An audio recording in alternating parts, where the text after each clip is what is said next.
এবং অত্যন্ত দায় কোটা আন্দোলন, কোটা সংস্কারের আন্দোলন চলতেছে। আপনারা জানেন যে গতকালকেও বিভিন্ন জায়গায় মারামারি হয়েছে, আমরা অনেকেই নিউজে দেখছি। আমার কাছে মনে হয়েছে আজকেও দেখলাম যে ছাত্রলীগও প্রোগ্রাম দিয়েছে, আবার যারা কোটা সংস্কারের জন্য আন্দোলন করতেছেন তারাও প্রোগ্রাম দিয়েছেন। তো মোটামুটি দেখা যাচ্ছে যে একটা মারামারি অবধারিত। এই পর্যায়ে আমার কাছে মনে হয়েছে যে আমি একজন এমপি হিসাবে আমার কিছু কথা বলা দরকার। প্রথম যে কথাটা বলতে চাই যে মাননীয় প্রধানমন্ত্রী, সরকার প্রধান, উনিও কোটা সংস্কারের কথা বলেছেন। যারা আন্দোলন করতেছেন তারাও একটা যৌক্তিক সংস্কার চাচ্ছেন। তো দুইজনেরই তো চাওয়া এক, তারপরও এত আন্দোলন কেন হচ্ছে? এর মানে হচ্ছে গিয়ে দুইজনের প্রতি হয়তো বিশ্বস্ততা কম, অথবা দুইজনকে বুঝে উঠতে পারতেছেন না। আমার কথা হচ্ছে যে একজন যদি বলতো যে না একেবারে কোটা থাকবে না, আর একজন যদি বলতো কোটা থাকবে, তাইলে না হয় আন্দোলনের মাধ্যমে এটা করা যেত। এখন প্রশ্ন হচ্ছে গিয়ে যে যারা প্রথমে আন্দোলন শুরু করছিলেন তাদের এই আন্দোলনকে অনেকেই আমরা যৌক্তিক মনে করছি, কিন্তু যখন এই আন্দোলনটাতে যখন রাজাকার স্লোগান চলে আসলো, যখন দেখা গেল যে সরকার বিরোধী, দেশ বিরোধী কিছু মানুষও এই আন্দোলনের সাথে জড়াই গেছে, তখন তো আর সরকার বসে থাকতে পারে না। তখন মনে হয়েছে যে এই আন্দোলনটাকে একটা সরকার বিরোধী আন্দোলন, কোটা সংস্কারের আন্দোলন রেখে এটা একটা সরকার বিরোধী আন্দোলনের দিকে মনে হচ্ছে, এবং সরকার তাই মনে করতেছে, আমার এদের আচরণ দেখে মনে হইতেছে। তা আমার কথা হচ্ছে যে আন্দোলনটা ছিল একটা যৌক্তিক, কোটা এই যে যৌক্তিক সমাধানের জন্য, সংস্কারের, এই সমাধান থেকে এখন চলে যাচ্ছে পুরা দেশ বা এই সরকার বিরোধী আন্দোলনে, বা কে রাজাকার, কে এইসব আন্দোলনে চলে গেছে। আমি যেটা বলতে চাই, এইখানে আরেকটি পক্ষ যুক্ত হয়েছে। এটা হচ্ছে গিয়ে যে এই কোটা সংস্কারের বিষয়টি আদালতের এখতিয়ার। আপনারা জানেন যে এটা প্রধান বিচারপতির আদালতে এই জিনিসটা আছে। আপনি আদালতকে যদি না মানেন তাইলে তো আমাদের আরেকটা কনস্টিটিউশনাল একটা ক্রাইসিসে আমরা পড়ে যাব।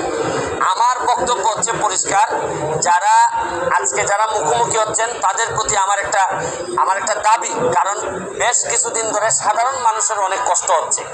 আমি বলছি না যে আপনাদের দাবিও যৌক্তিক, আমি বলতে চাচ্ছি যে আপনাদের এই দাবি আদায়ের যে প্রক্রিয়াটাকে আদালত পর্যন্ত একটু অপেক্ষা করা যায় কিনা। আদালত আগামী 1 মাসের মধ্যে এটা সমাধান দিবেন বলছেন। আমার একটা বক্তব্য হচ্ছে যে আপনারা আন্দোলন করতে পারবেন, আপনারা তো আজকে না করলে কালকে করতে পারবেন না, এরকম কোনো কথা আপনাদের কোথাও ছিল না। আপনারা আদালতটা দেখেন, মাননীয় প্রধানমন্ত্রী নিজেই কিন্তু কোটা বাতিল করে উনি কিন্তু এই আপনারা জানেন গেজেট প্রকাশ করেছেন, এটা কিন্তু উনিই করেছেন, এবং আমার বিশ্বাস উনি আবার একটা যৌক্তিক সমাধান উনি দিতে পারবেন। কারণ হচ্ছে গিয়ে আপনারা কোটার কথা বলে সরকার যদি ফেলে দিতে চান তাহলে তো আমাকেও ফেলে দিবেন, আমি এমপি হিসাবে তো আমিও পড়ে যাব, তাতে আমার দুঃখ নাই। যদি আপনারা ভালো কারণে আমাদেরকে ফেলে দেন অসুবিধা নাই, কিন্তু যদি এখন যুদ্ধাপরাধী এরা যদি এসে আমাদেরকে ফেলে দিতে চায় তাইলে তো আর ফেলে দেওয়ার সাথে সাথে এই যে রক্তাক্ত একটা অবস্থার মুখোমুখি যদি হইতে হয় তাহলে দেশের জন্য কোনোভাবে এটা সুখকর হবে না।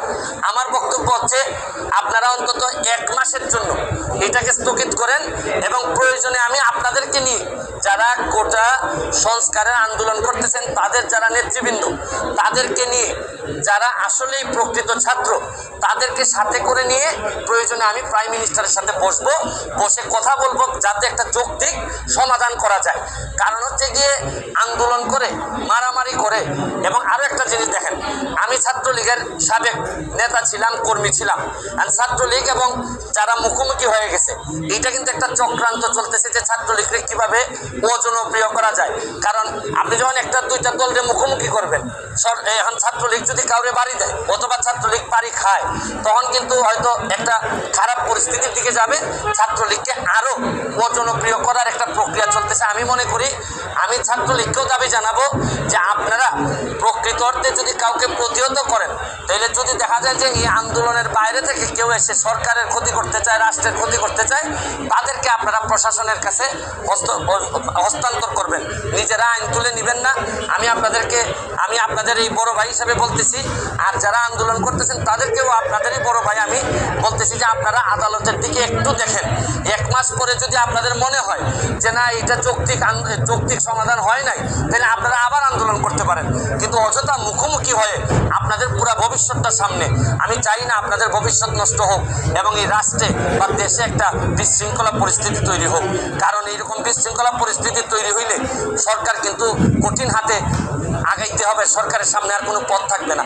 এই জন্য আমি একজন মেম্বার অফ পার্লামেন্ট হিসাবে, ব্যারিস্টার সুমন হিসাবে আমি আপনাদেরকে দাবি জানাচ্ছি, আপনারা 1 মাসের জন্য, শুধু 1 মাসের জন্য আপনারা এই অ্যাপিলেট ডিভিশনের রেজাল্ট হওয়া পর্যন্ত আপনারা একটু যদি এটা স্থগিত করে এর ভিতরে আমরা আপনাদেরকে যদি চান, আপনাদেরকে সাথে করে নিয়ে প্রাইম মিনিস্টারের সাথে মাননীয় প্রধানমন্ত্রী, উনি বঙ্গবন্ধু কন্যা, ওনাকে বললে উনি বুঝবেন না এমন কোনো জিনিস নাই। আমি কাছাকাছি থেকে আপনাদেরকে সাক্ষী দিচ্ছি যে আমি এতদিন ওনার সাথে আমি সংসদে ছিলাম, ওনাকে যদি বুঝায় বলা যায় উনি বুঝেন না এমন কোনো জিনিস নাই।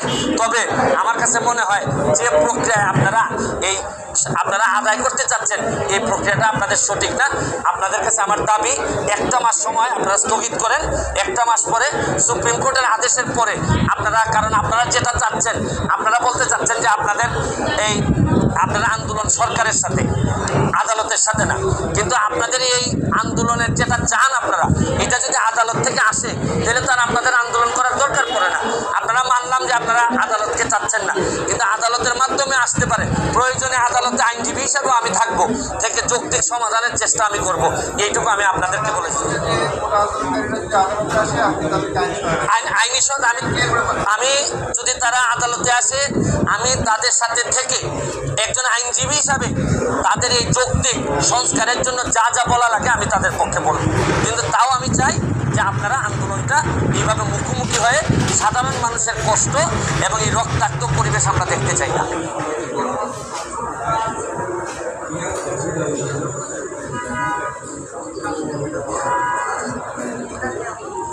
আমি তো এইটা দেখেই তো আজকে এখানে মুখোমুখি হলাম আপনাদের। আমি গতকালকে যে পরিস্থিতি দেখলাম, শুনেন, প্রতিটা দল বা সংগঠন সব সময় তো একই আদর্শের উপর সব লোক থাকে না। তারা আদর্শের ব্যত্যয় ঘটায় দেখা গেল কেউ অতিরিক্ত আবেগ দেখাচ্ছে। এটা দেখাইতে গিয়ে তো আলটিমেটলি পুরা দলেরই বদনাম হচ্ছে। বা ধরেন সাধারণ আন্দোলনকারীদের পক্ষে যদি কেউ ছাত্রলীগরে মারে বা অমুককে মারে, তখন তাদেরও বদনাম হচ্ছে। আমার কথা হচ্ছে যে সংঘর্ষের মধ্য দিয়া, সন্ত্রাসের মধ্য দিয়া এগুলাতে কোনো সমাধান আসবে না, বরং আমরা আরো পিছাই যাব। আমরা সামনের দিকে আগাচ্ছি। বঙ্গবন্ধুর সোনার বাংলা বানানোর জন্য আমাদের সবাইকে একটু ধৈর্য ধরতে হবে। আমি শুধু 1 মাসের সময় চাচ্ছি অপেক্ষা করার জন্য। আমি তো বলছি না যে আপনারা আন্দোলন একেবারে বন্ধ করে দেন। আমি বলছি যে এই 1 মাস আপনারা আদালতের সিদ্ধান্ত দেখেন। প্রয়োজনে আমরা প্রাইম মিনিস্টারের কাছে যাই, যে ওনার সাথে কথা বলি। কারণ উনি তো শুধু প্রাইম মিনিস্টার না, উনি তো বঙ্গবন্ধু কন্যা জননেত্রী শেখ হাসিনা। উনারে বুঝাইয়া বললে, আমি নিজে পার্সোনালি ওনার কাছে গিয়ে আমি দেখছি, ওনারে বুঝাইয়া বললে এমন কিছু নাই হয় না। আপনি জানেন আমাকে মৃত্যুর হুমকি দিছিল, আমি প্রাইম মিনিস্টারকে গিয়ে বলছিলাম, উনি প্রায় 3 থেকে 4 দিনের মধ্যে বাধ্য করছেন আমাকে যারা হুমকি দিয়েছিল তাদের সবাইকে ধরতে, এবং যারা এগুলোর সাথে ইনভলভ। কারণ আমি জানি যে উনারে বুঝাই বললে কতটুকু বোঝানো যায়।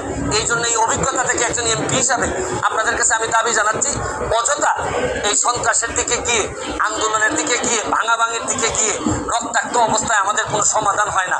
কারণ আমরা এই গত সপ্তাহে আপনারা জানেন 3 ঘন্টা, 3.5 ঘন্টা, 4 ঘন্টা করে জেমে মানুষ বসে আছে। আমরা তো কিছুটা এগুলা থেকে মুক্তি পাইতেছি, কেন আবার এগুলাতে আমরা ফিরে যাব? হচ্ছে কি, আমি তো বলছি, যেহেতু আমি ছাত্রলীগের সাবেক নেতা, ছাত্রলীগের তো সবাই তো সবভাবে, আমি বললাম না, অতি আবেগে অনেকে কালকের ঘটনাটা আমাকে কষ্ট দিচ্ছে। এই কারণেই তো আমি আজকে এখানে এসে দাঁড়াইলাম। আমার কাছে মনে হয়েছে যে ছাত্রলীগ এবং সাধারণ ছাত্রছাত্রীদের মধ্যে যা হয়েছে তা অত্যন্ত দুঃখজনক, এবং এই দুঃখজনক পরিস্থিতি এড়াইতে হবে যে কোনোভাবে। এটার জন্য এবং কালকে যারা আহত হয়েছে, আমি সরকারের কাছে দাবি জানাবো সবাইকে পরিপূর্ণভাবে চিকিৎসার ব্যবস্থা করা, এবং যারা দায়ী, কারণ আপনি যেই হন না কেন আপনি আরেকজনকে মারতে পারবেন না। আপনি আপনার সমস্যা থাকলে আপনি অথরিটির কাছে তুলে দিতে পারবেন। কেউ যদি আপনার মনে হয় রাষ্ট্রবিরোধী কাজ করতেছে, আপনি অথরিটির কাছে তুলে দিবেন। কিন্তু এটা যে পক্ষেই হোক, ছাত্রলীগই হোক আর যেই হোক, আমার কাছে মনে হয়